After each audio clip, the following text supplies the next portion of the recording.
বাংলাদেশে একটা নিয়ম আছে, ফাঁসির আসামি যার জন্য ফাঁসি অবধারিত তার জন্য একটা রাস্তা খোলা থাকে।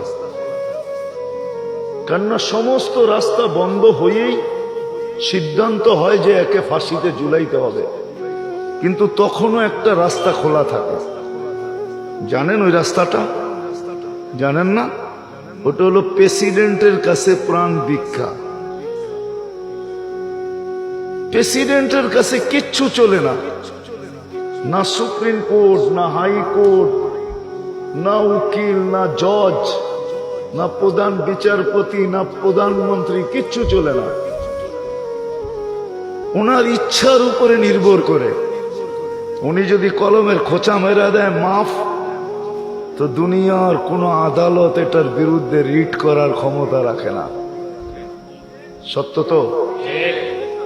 সত্য বুঝে আসতেছে? হ্যাঁ।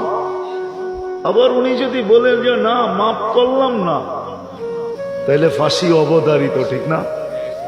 ওনার কাছে কিচ্ছু চলে না, কিন্তু একটা গোপন সূত্র চলে।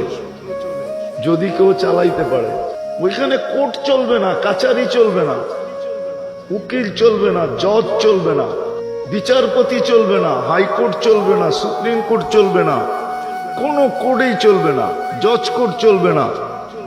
ওইখানে একটা জিনিস চলে যদি চালানো যায়, সেটা হলো সুপারিশ।